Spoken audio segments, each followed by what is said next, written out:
Hi, boys and girls. This is Miss Brewer. I hope that you are all doing well and staying healthy with your families. I miss all of you so much, and I hope that we can be together again very soon. Today, I have a book for you. It's called A Bad Case of Stripes by David Shannon.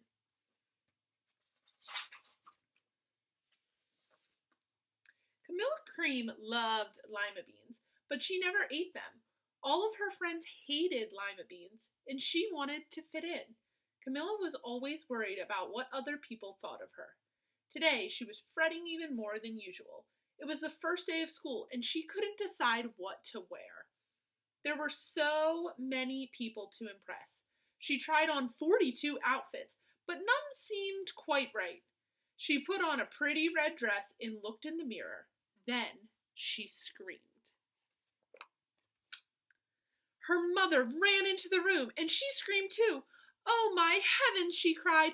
"You're completely covered with stripes." This was certainly true. Camilla was striped from head to toe. She looked like a rainbow. Mrs. Cream felt Camilla's forehead. "Do you feel all right?" she asked. "I feel fine," Camilla answered, "but just look at me." "You get back in bed this instant," her mother ordered. "You're not going to school today." Camilla was relieved. She didn't want to miss the first day of school, but she was afraid of what the other kids would say. And she had no idea what to wear with those crazy stripes. That afternoon, Dr. Bumble came to examine Camilla. "Most extraordinary," he exclaimed. "I've never seen anything like it. Are you having any coughing, sneezing, runny nose, aches, pains, chills, hot flashes, dizziness, drowsiness, shortness of breath, or uncontrollable twitching?" "No," Camilla told him. "I feel fine." "Well then," Dr. Bumble said, turning to Mrs. Cream, "I don't see any reason why she shouldn't go to school tomorrow. Here's some ointment that should help clear up those stripes in a few days. If it doesn't, you know where to reach me." And off he went. The next day was a disaster. Everyone at school laughed at Camilla. They called her Camilla Crayon and Night of the Living Lollipop. She tried her best to act as if everything were normal, but when the class said the Pledge of Allegiance, her stripes turned red, white, and blue, and she broke out in stars.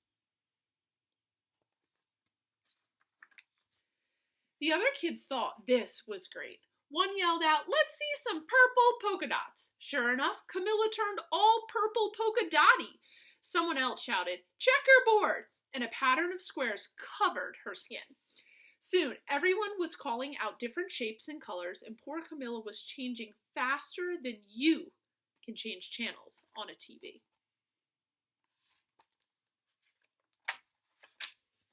That night, Mr. Harms, the school principal, called. "I'm sorry, Mrs. Cream," he said. "I'm going to have to ask you to keep Camilla home from school. She's just too much of a distraction, and I've been getting calls from the other parents. They're afraid those stripes may be contagious." Camilla was so embarrassed. She couldn't believe that 2 days ago everyone liked her. Now nobody wanted to be in the same room with her. Her father tried to make her feel better. "Is there anything I can get you, sweetheart?" he asked. "No, thank you," sighed Camilla. What she really wanted was a nice plate of lima beans, but she had been laughed at enough for one day.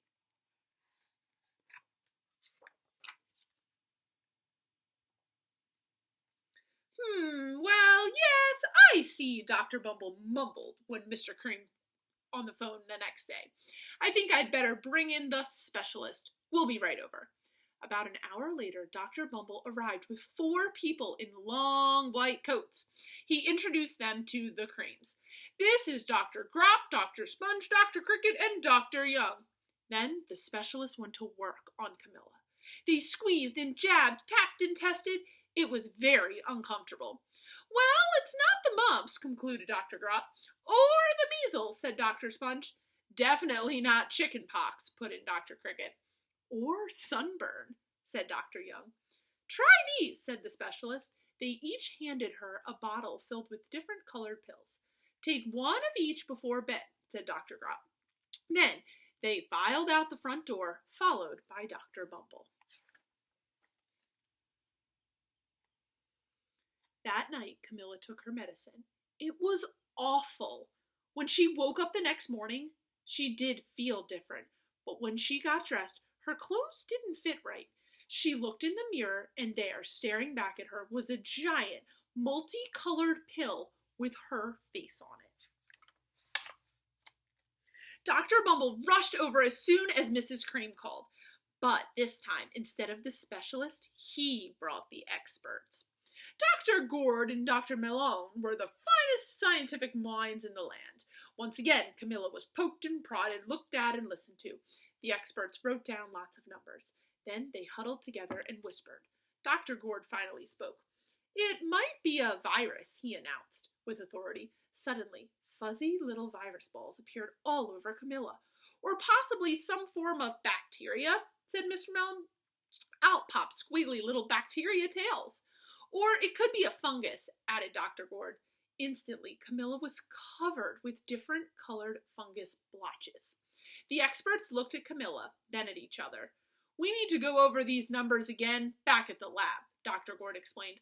"We'll call you when we know something." But the experts didn't have a clue, much less a cure.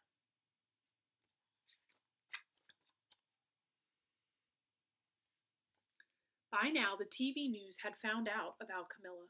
Reporters from every channel were outside her house, telling the story of the bizarre case of the incredible changing kid. Soon, a huge crowd was camped out on the front lawn. The Creams were swamped with all kinds of remedies, from psychologists, allergists, herbalists, nutritionists, psychics, an old medicine man, a guru, and even a veterinarian. Each so-called cure only added to poor Camilla's strange appearance until it was hard to even recognize her. She sprouted roots and berries and crystals and feathers and a long furry tail, but nothing worked. One day, a woman who called herself an environmental therapist claimed she could cure Camilla. "Close your eyes," she said. "Breathe deeply and become one with your room." "I wish you hadn't said that," Camilla groaned. Slowly, she started to melt into the walls of her room. Her bed became her mouth, her nose was a dresser, and 2 paintings were her eyes. The therapist screamed and ran from the house. "What are we going to do?" cried Mrs. Cream. "It just keeps getting worse and worse." She began to sob.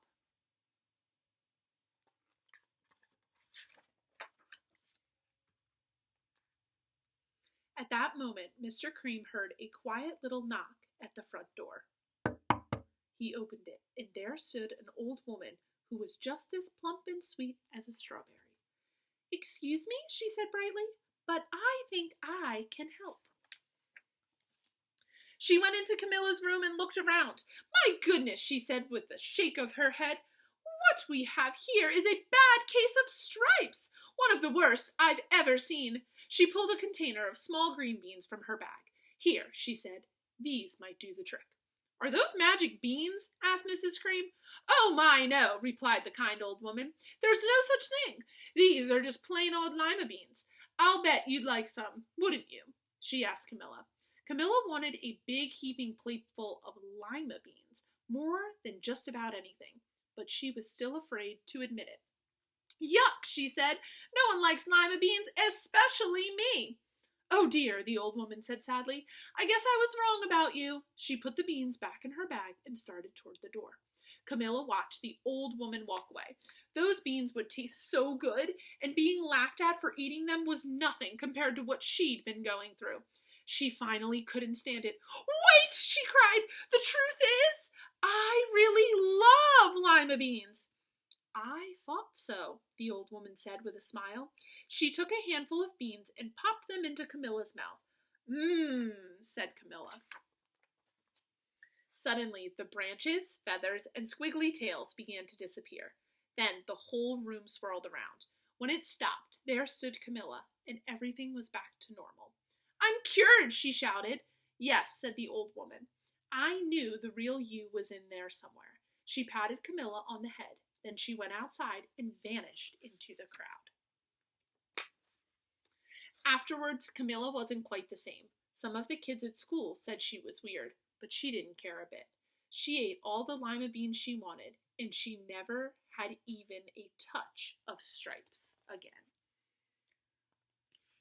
Boys and girls, I hope that you learned a really important lesson from this book to always be yourself.